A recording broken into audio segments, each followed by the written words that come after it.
Je le sais, t'en fais pas, je sais. Je sais et on va en parler.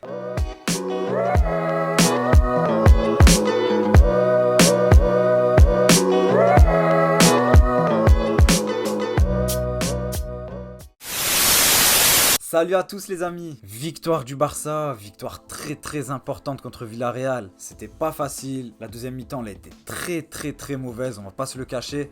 On aurait dû faire mieux, on aurait dû marquer plus, on n'a pas du tout géré, on s'est mis en danger jusqu'à la fin, mais avant ça on a quand même bien joué en première. C'est pour ça que je pensais qu'on allait vraiment assister à un match ouvert, du moins avec plus de buts, parce que le match il est resté ouvert et on n'a pas vu ce qu'on voulait, on va pas se mentir. Alors déjà j'ai envie de dire qu'Oman, ces changements j'ai pas bien compris. Roberto qui rentre à la place de Dest, sachant que Dest a vraiment fait une bonne première mi-temps, il était dangereux, il a apporté offensivement, et le voir sortir j'ai pas compris. Du coup Roberto, dans la lignée de ses précédents matchs, vraiment pas bon depuis qu'il est revenu. Je vois pas comment il peut être en concurrence avec Dest, il apporte vraiment rien de plus. Je respecte Roberto, attention, parce qu'il a vraiment apporté au Barça, il a dépanné, sachant que c'est pas un arrière droit de formation, mais là je pense qu'il faut laisser Dest jouer. Je sais pas s'il est sorti sur blessure ou s'il était fatigué. Ce changement, il a rien apporté. Pour moi, Coman là-dessus s'est trompé. Mais bon, avant ça, on a quand même eu le doublé de Griezmann, un doublé très important, dans un match qui compte. Le Real, on le sait, a fait match nul. On revient à égalité avec eux avec un match de retard en plus, donc très important. Donc merci Griezmann, il a fait ce qu'on lui demande. Il a marqué, il a été décisif, il rapporte 3 points. On peut pas se le cacher. Je le mets pas homme du match parce que pour moi De Jong c'est vraiment extraordinaire depuis le début de saison. Maintenant Griezmann, oui, très important. Finition clinique. Avant de marquer, il en a une, si je dis pas de bêtises, où il se rate un peu, il écrase sa frappe. Mais bon, il se rattrape derrière, doublé. Merci Griezmann. Voilà pourquoi quand je vous dis Griezmann, dans le jeu, il apporte rien. C'est une réalité, on l'a bien vu, marquer un doublé. Dans le jeu, il a pas été excellent, mais il marque son doublé. Donc, on peut lui dire merci. Et oui, pour moi, Griezmann, c'est un 9. En tout cas, au Barça, s'il doit être utilisé, c'est en tant que 9. Maintenant, j'espère qu'il va changer de club pour lui et pour nous. Il peut s'épanouir ailleurs. Même s'il a les stats pour lui cette saison, non. Griezmann, ça passe pas au Barça. Merci pour les 3 points. Merci pour les 2 buts parce qu'il faut les mettre. Il les a mis. En plus de ça, son premier but, c'est vraiment dans le toucher. Parce que Griezmann, même si je le critique beaucoup, il a un toucher, c'est un gaucher. Il a un truc en plus quand il touche le ballon pour marquer. Pas à la construction ou pour déstabiliser une équipe. Voilà. Merci Griezmann. Comme ça, au moins, on pourrait pas dire que je suis pas objectif. Griezmann, merci. Maintenant, pour revenir sur la deuxième mi-temps, franchement, j'ai pas compris les choix de Coman.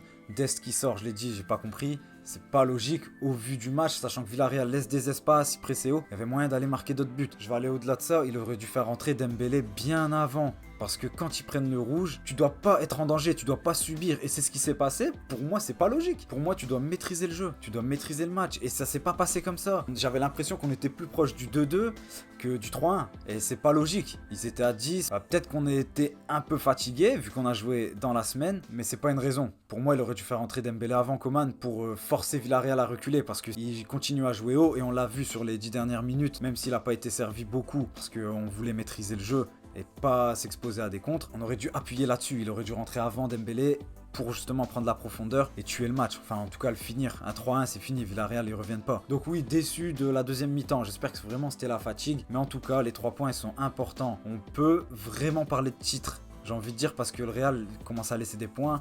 Sur les 3 derniers matchs, ils font 2 matchs nuls. Nous, on va jouer l'Atlético là dans 2 matchs. Ouais, on joue un match, après c'est l'Atlético. Là, clairement, si on gagne tout, on prend le titre. On le savait avant, mais la porte, elle s'ouvre vraiment. Réellement, le Real, on a égalité de points avec eux avec un match de retard. Si on gagne, on prend potentiellement 3 points d'avance. Ouais, faut le faire. Faut vraiment pas craquer. Là, je sens les joueurs motivés, oui, mais la deuxième mi-temps, elle fait peur quand même. Faut pas se le cacher. Donc, très important d'aller chercher les 3 points à chaque fois. Il n'y a que des finales. Il nous reste que ça à jouer. On a la Copa. Maintenant, on fait le doublé, c'est magnifique, vous le savez. Surtout avec la saison qu'on a passée, on va pas se le cacher, on s'attendait pas à ça. On a un début de saison très compliqué, on était à 11 points de l'Atlético Madrid. Faut pas craquer, hein. Maintenant, faut y aller. Et puis gagner contre l'Atlético. On sait qu'on a du mal sur les matchs à confrontation directe. Falloir prouver là. Falloir se servir de tout ce qu'on a appris sur tout le long du championnat là. Même en Ligue des Champions d'ailleurs, on a appris beaucoup. Et gagner ce match là. Là, on peut le faire, sachant que l'Atlético il joue ce soir. Je saurai le score, parce que la vidéo elle sortira au moment où Lille-Lyon c'est fini. Je vais en parler d'ailleurs, ça va être une vidéo où je parlerai de Lille-Lyon, parce que Lille aussi peut aller chercher le titre. Ça va jouer ce soir, je pense. Donc on sera au courant quand la vidéo sortira. Et à Bilbao, on sait que c'est pas facile. L'Atlético peut laisser encore des points. Faut en profiter. Faut vraiment en profiter. Maintenant, je vais te parler de De Jong. On peut lui reprocher quoi, De Jong, maintenant, à l'heure où on parle? Rien. Pour moi, c'est le top 3 des meilleurs milieux de terrain du monde. Il sait tout faire. Il sait bien défendre, il attaque bien, il se propose, il court, mais il court vraiment beaucoup trop, j'ai l'impression.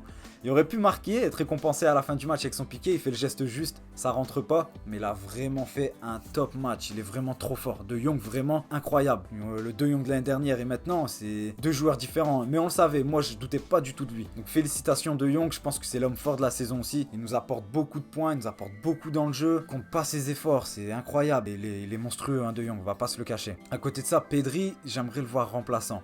Pas parce qu'il est mauvais, mais parce qu'il a joué énormément de matchs. Je crois qu'il a joué 45, 46 matchs. Il a que 18 ans. Il a fait tellement de matchs à un niveau exceptionnel. On oublie de se dire qu'il a que 18 ans. C'est sa première saison au Barça. Donc là, il commence à baisser de niveau et c'est normal. Faut pas le critiquer, faut pas le dire il est mauvais. Regardez, finalement, il y avait rien. Non, je pense qu'il faut faire souffler un peu Pedri. On a du choix. Hein. Il y a Moriba qui est là, même si son entrée... Elle est pas mauvaise, mais elle n'a rien apporté non plus.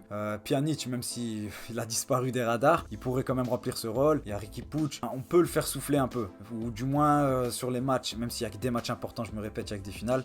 Il faut peut-être commencer à faire un petit turnover avec Pedri. C'est important parce qu'il perd beaucoup de ballons. Il est moins dangereux, moins précis dans ses passes. Non, il faudrait commencer à le faire souffler. Après, on a eu un Messi aussi très, très moyen. Je pense au petit trop. Lui aussi, je pense qu'il a besoin de souffler. On enchaîne beaucoup de matchs. Maintenant, défensivement, on est quand même costaud. On va pas se le cacher. L'anglais revient très très haut niveau. Il est très bon. Il est très dur sur l'homme. On le sait, mais il est aussi très bon là dans ses interceptions.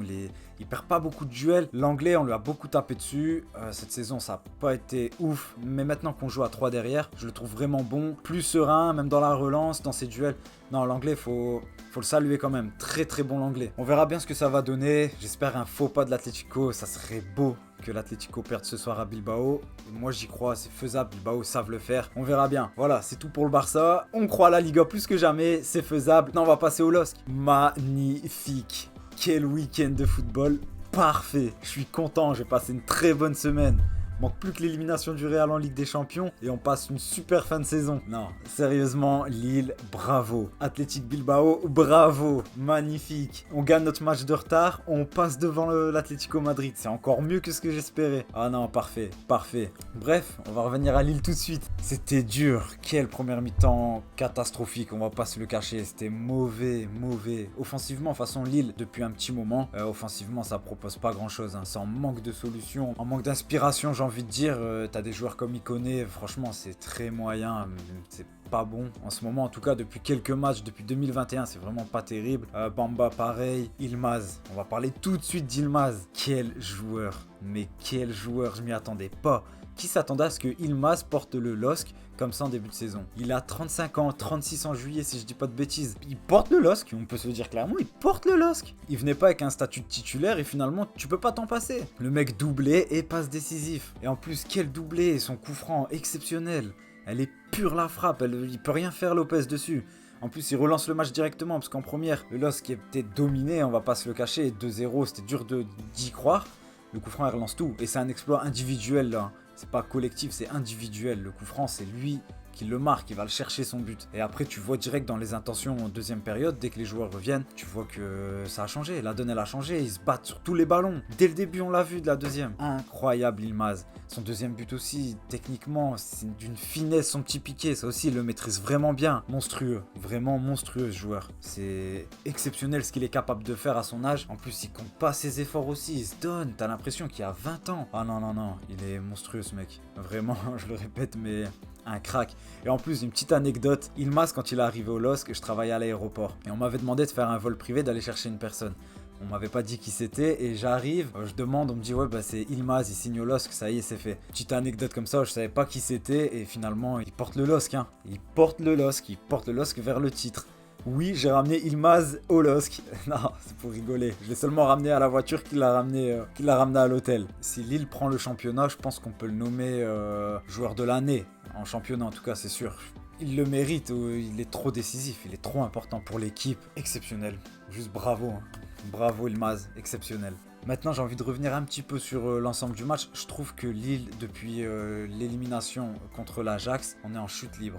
Réellement, on ne maîtrise pas les matchs. Que ce soit à domicile ou à l'extérieur, j'ai l'impression que c'est au contraire. À l'extérieur, c'est un peu plus simple pour nous. Je comprends pas qu'il y ait autant de différence entre dès la première partie de championnat et depuis 2021. Il y a vraiment une perdition, le collectif. On a un jeu vraiment moins fluide. moins porté vers l'avant.